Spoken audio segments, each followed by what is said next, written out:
All right, everyone. The U.S. government is now threatening a full-scale naval blockade of the nation of Venezuela. Now, Venezuela doesn't really have an operative naval presence in the world. Like, they've got kind of a green water navy, in a half-assed way, but mostly it's just local onshore, sort of basically the equivalent of the Coast Guard, and probably not even that sophisticated. So Maduro doesn't really have a lot of naval prowess. Here's my problem with the idea of a naval blockade.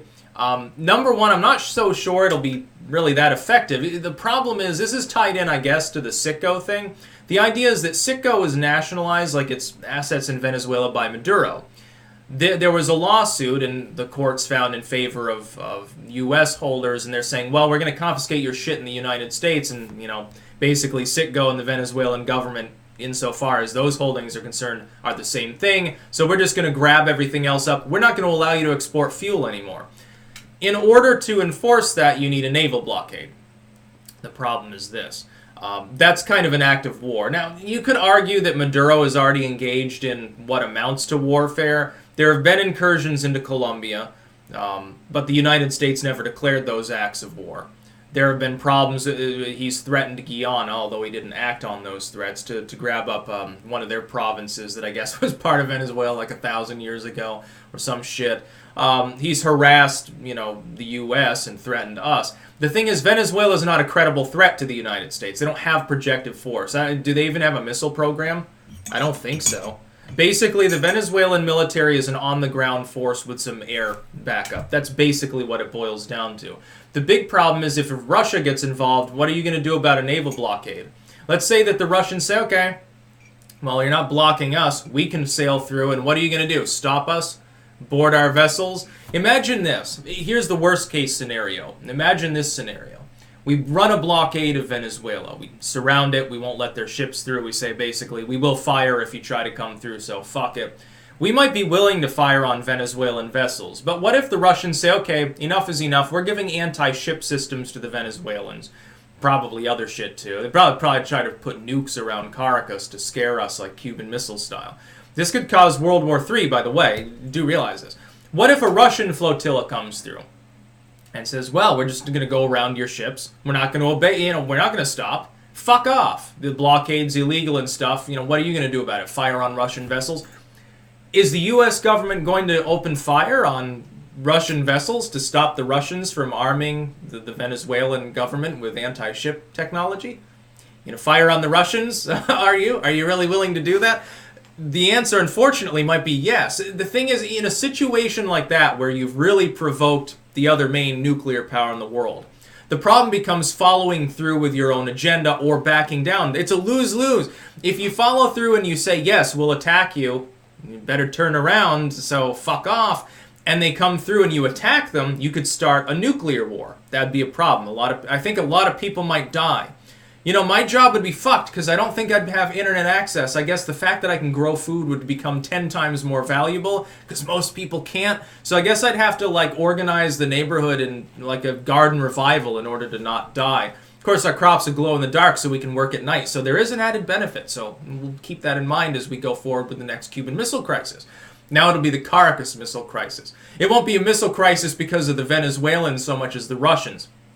So there's the problem. What if you don't follow through? There's the bigger problem. What if you back down and say, okay, fucking come through. Yeah, we're not going to fire on the Russians. Well, then you look weak. Then you no longer look as powerful. And the problem is, if you don't back up your words, then people take advantage of that and they think they can get away with other things. Eventually, they might push you so far that you do respond, and then you have World War III. This is the problem of mutually assured destruction. Both sides have to back the other down over and over again. You can never make allowances. You can never You have to do a lot of backroom dealing and a lot of elbow rubbing and have a lot of strange bedfellows in order to arrange things behind closed doors to make sure you don't have a world war. Sort of like the Cuban Missile Crisis. Some lowly fucking Russian communist sub-commander prevented the world from basically ending. Ironically, if we had had it out then, the U.S. would have won, the Russians would have been completely flatlined, and the world would have recovered within 10 to 20 years. We could have prevented the bipolar world of today, but, Kennedy, I guess, didn't want to press the little red button. Sounds more like Kennedy probably got killed for it, and then other people decided not to. Just saying. Oh, but that's a conspiracy theory. Never mind. Never mind. I know that the FBI has a problem with, like, memes on the internet now, I guess, or some stupid shit like that. Who gives a fucking shit? Anyway, the idea of running a naval blockade against Venezuela, it could work, but that requires that you pacify Russia, and I'm not sure exactly what you hope to accomplish. It's like Venezuelan oil already doesn't provide a return. Shipping it is already difficult and expensive enough as is. Venezuela's already collapsing. Just let them continue to be socialists and let them fucking collapse.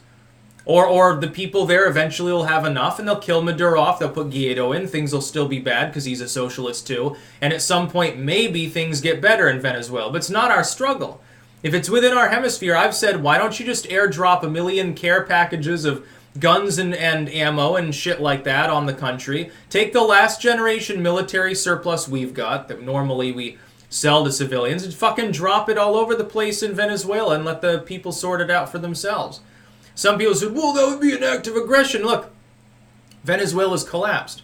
There's no functional government over parts of the country. It's already in civil war.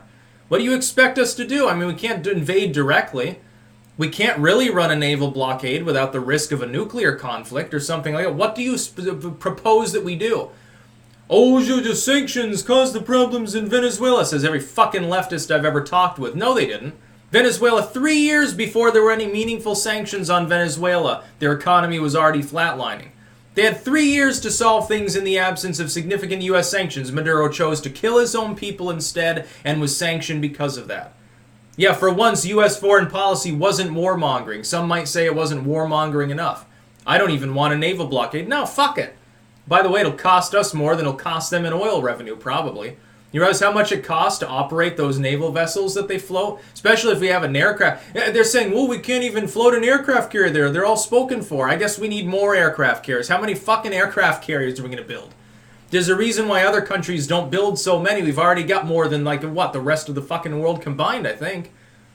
Italy, I think, isn't Italy like third or something when it comes to the number of carriers they have? Don't they have 3? I think a couple of them are smaller size, but I think Italy has 3 aircraft carriers.